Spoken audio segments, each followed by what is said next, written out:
So last week we went over this Nottingham book, issue number 11, and I was blown away by the interior art.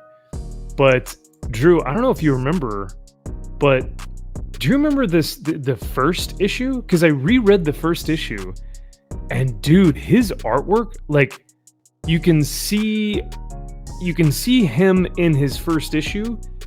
But I mean, the dude has drastically gotten better with his interior pages. It's like night and day. I don't know if you've noticed this or not, but yeah. Yeah. Oh, you have. I absolutely have. You can, if you follow a team, an artist or a writer long enough, you can see in most cases they will be progressing. They will be gradually getting better, and that's the case here with Mr. Connery. I believe he has only gotten better. Despite, I mean, he's a musician. I mean, first and foremost, this is like a secondary job he does, and it's incredible that he has gotten better while also being a musician. And it's uncanny. It can be done, and this is a case in point of a series that has only gotten better, and it is a beacon for like how a comic book should be done.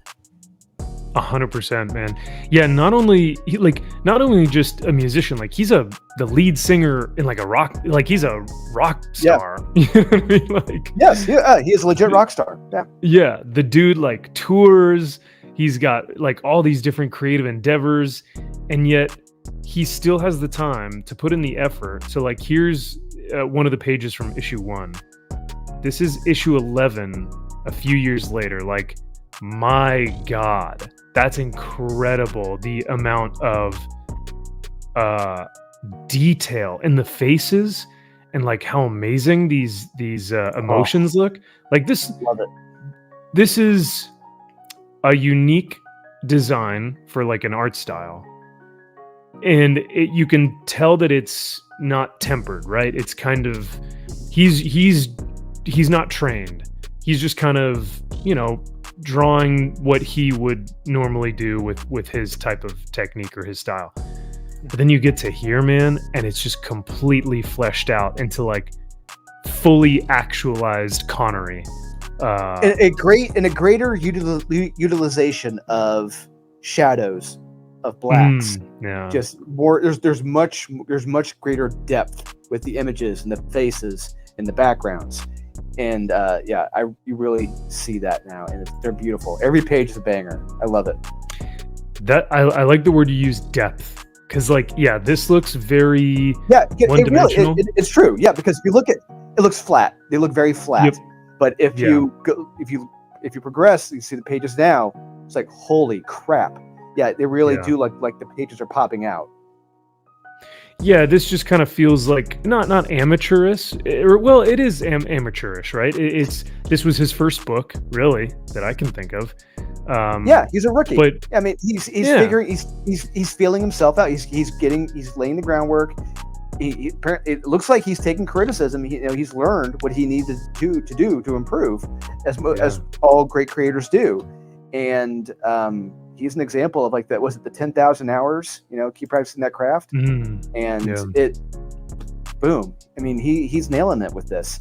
And case in point, back to this guy's art. I mean, we're looking at pages to buy, and you saw how expensive they are now. They're ridiculous. I wanted to highlight this because, like I said, issue 11 got me so hype for the series. I went back and reread issue number 1, and I was not only blown away by the story, but I was flabbergasted by like just the incredible like leap that this guy has made in terms of talent, in terms of progress, like in terms of just skill level. Even when you look at the Sheriff of Nottingham, like you can still see the essence of what Connery wanted to do here, but here it's like completely actualized. Like now, like you said, you see the depth, the wrinkles on his face, the shadows, like everything is just so lived in and gruff and gritty, where it's like here you can tell that's what he wants to do, Mm-hmm. but he doesn't have the skills yet to do it. Does it kind of make sense? No, right? no, Max, it does. Really, I like it. I mean, it's only been, when did issue number 1 come out? What year was that? Like 21, I think. 2021. Okay, so roughly 3 to 4 years. Let's say 3 to 4 years he was working on this. It's almost akin to when Todd McFarlane. Okay, this is the only analogy I can come up with right off the top of my head. But when Todd McFarlane was working on Infinity Inc. and getting his feel for the layouts and everything, and then you see that huge progression to where he was at the Incredible Hulk and then Spider-Man. You really see him become who he is as an artist, get his style down, and I think we're seeing close to the fully actualized style of his art here, and it is beautiful. And what's cool is that, like you were saying, McFarlane was honing his style. Like when Josh, if you're still in the chat, when Josh and I were talking to Kelly Jones at breakfast, 2 weekends ago, not to name drop or anything, we were talking to Kelly about like backgrounds. We were talking to him about art styles, and he's like, what a lot of artists don't have these days is a unique style. Like Kelly had the vampire ears. He had the how the fingers were, like he had a specific style of how he drew Batman, and everyone recognized that. You look at a Connery image and you know exactly who you're looking at. You look at a McFarlane image, that's a McFarlane Spider-Man, right? Like everyone can piece out who these artists are. So I think that's really cool that not only has he gotten better, but he's also distinguished his style to where he's like, this is how I draw. No one else draws like me. And exactly. And the reason why I kind of liken it to Todd McFarlane is because like Todd McFarlane, his anatomy was off. It wasn't the most realistic, it wasn't the most plausible. But like you said, it had style. This has style. The faces have style. They're all unique. They're all weird looking, odd. They're slightly off, but they're great. They're beautiful, and I love it for that because it's a beautiful style. Well, I mean, look at this. You can still tell it's the same artist. Here's the same 2 characters in issue number 1. Juxtapose that with the same 2 characters now in issue number 2, and you're like, what the fuck? You know what I mean? Like you can see that it's him. You can still see that he is like, this is still his art style, and that he is still utilizing the same like techniques that he used for issue 1, but like the faces and the expressions and like where he was to where he is. I mean, this is a little wonky, but then you get to this and you're like, wow. Yeah. Well, not just that, you see the development of the sheriff in main variant, where they have been like, the sheriff has been through the fucking ringer from issue 1 to now. That's an understatement. He has been shabbed out of him. He is. Dude, the sheriff is like the absolute almost Chad. killed. Almost killed like 4 times. It's like that dude. I mean, he has seen some shit, and he already saw some shit before issue 1. He saw some shit, so it's like this guy has been through it. So just to see that progression also actually tracks with the art progressing as well. So it's perfect.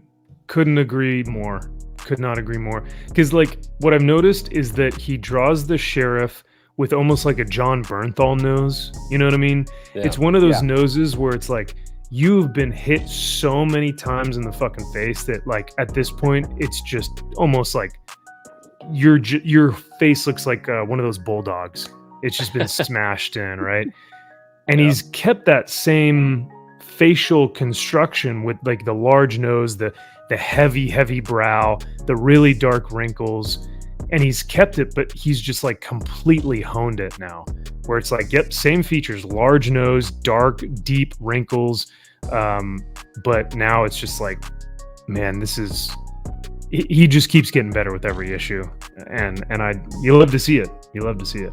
Yeah, I really appreciate like the ink splatter he does with him. Like that's almost representing like, how dark and evil and twisted, like the shit he's had to go through, like the depths of hell he's had to go through and come out of, and now it's just oozing off of him. Like literally, you can see it splattering off of him.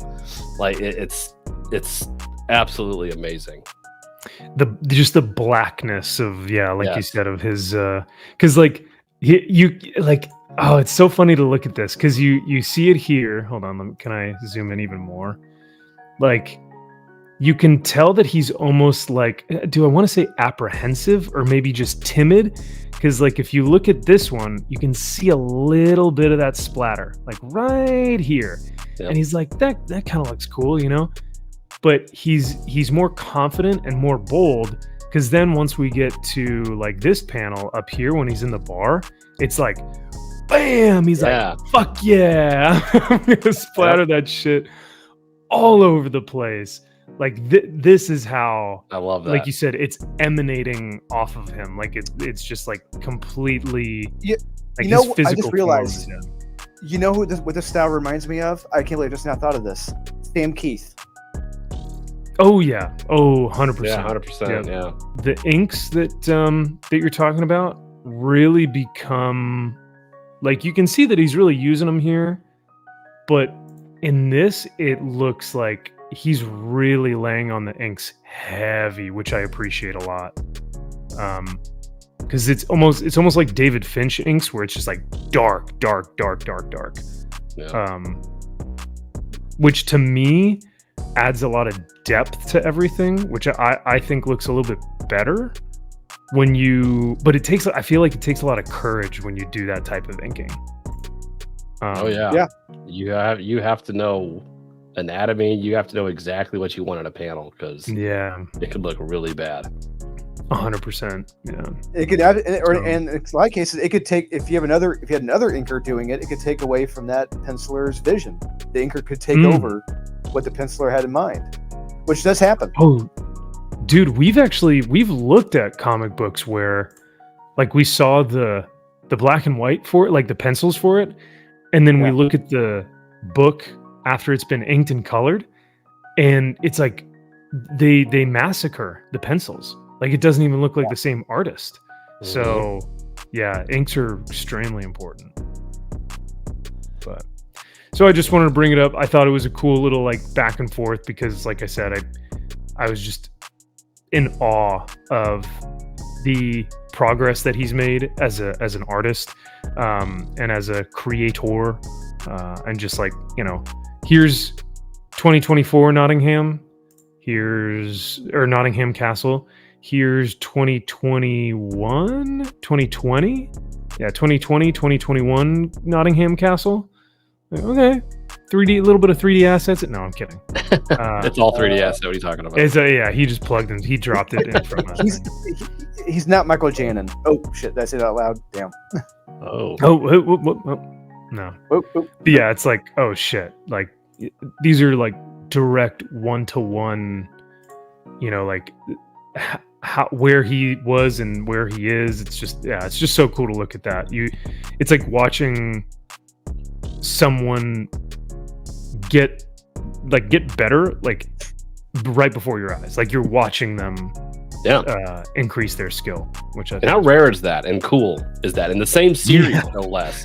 Like it's not like, well, here, look, he's drawing like Spider-Man now. Look how great Spider-Man is compared to. It's like, no, literally in Nottingham, you can literally see exact shots done better, and that's the goal of an artist, to become better.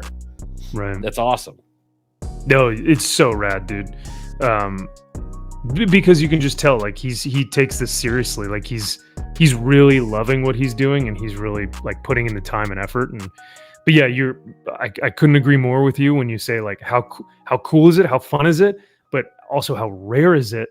One, that we see it at all, but two, that we see it within the same book series. So that's even better.